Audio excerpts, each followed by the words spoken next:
بالله نحن في البلد دي بيبيعوا كتب محمود محمد طه في المعرض في كل سنة. محمود عنده عنوان كتاب، العنوان خليه جوا فيه شنو؟ العنوان برا: الإسلام لا يصلح برسالته الأولى للقرن العشرين. وبيجي القراي بيتبجح: لعنة الله على القراي وعلى الجمهوريين أينما حلوا، هم أسوأ من الشيوع والبعث الحزب الجمهوري، لأن هؤلاء يصادمون الشرع ويكيدون للدين ويعادون رسول رب العالمين صلى الله عليه وسلم. الشريعة ما صالحة لكل زمان ومكان. منه مقاطع مسجلة. الشريعة منه قال الشريعة صالحة لمن كانوا في مستواهم في مثل تطورهم، لكن بعد أن قفز العالم هذه القفزة قال الإسلام الآن ما بيصلح. والقرآن المدني كله عنده مهدر لا قيمة له. يقول لك القرآن المكي. انتوا عارفين ان الناس اللي ما قروا كتب محمود محمد طه، انا داير اديك فكرة: لو قريت كتبه تعلم ان هذا الرجل يرى انه في مستوى محمد صلى الله عليه وسلم. ليه انت قايل هو شايف نفسه فوق الصحابة؟ ليه؟ لانه في فهمه حسب كتبه ان الصحابة انما امنوا بالاسلام البدائي، وهو اسلم بالاسلام النهائي الذي كان عليه رسول الله صلى الله عليه وسلم. هو تجاوز المسألة، تجاوز الصحابة، بل في حتات كثيرة جدا يزعم أنه الإله. طبعا ده لما يمشي بيك، لما يسوقك بالخلق زي ما هم بيقولوا. نحن دايرين في البلد دي مش يترفع شعار: حقنا كامل ما بنجامل، ديننا كامل ما بنجامل.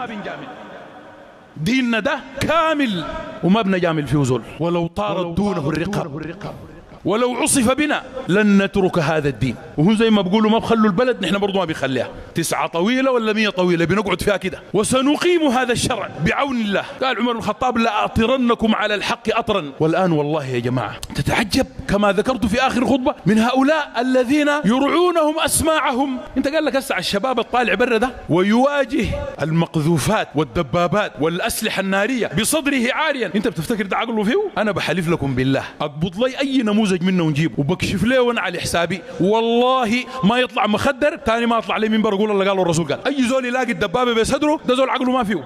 هنا الواحد فيهم بالله لو الحرامي شافه في الحيطه من محله ما يقدر يتحرك. حرامي تجي تقول لي يواجه له دبابه، لكن العقل مغيب بالايس والمخدرات وغيرها، فيتبعونهم كالقطيع. وهم كما قال علي: اتباع كل ناعق لم يستضيئوا بنور العلم ولم يلجؤوا الى ركن وثيق. يا اخي جربوا الكفر وجربوا الشرك وجربوا تفسخ وجربوا الضياع. الدنيا دي خلوا الدين، الدنيا دي ما جابها لهم. يا اخي هو ده جنوب السودان ده، جنوب السودان ده ممن انفصل قالوا له حنبقي جنه. لما دولار ب 300 جنيه نحن لسه كنا في العشرات والثمنتاشرات ولسه لحقناهم، وممكن تفوت اكثر من كده. دنيا ما في يا اخي، الغربيين ما بيدوك دنيا. يا اخي انا بستغرب، انا بقول لهم يا جماعه المصنع اللي بيصنعوا فيه الدولار في امريكا ده، العامل ده الواقف بيصنع في الدولار ده ذاته، ده بيدوك اكثر من مرتبه؟ بيدوه يجي يديك. لا انت هنا في السودان يشيل له ملايين الدولارات يجيبها لك. الان دايرين يدوا اوكرانيا 50 مليار بقانون من الكونغرس، 50 مليار دولار، وانت بتساكك فيهم في حفنه وتحت رجلينهم من سنين، ولا شغالين بك شغل ولا حيدوك حاجه ذاته اصلا، لكن لسه الناس شغاله. فيا جماعه قضيه الدين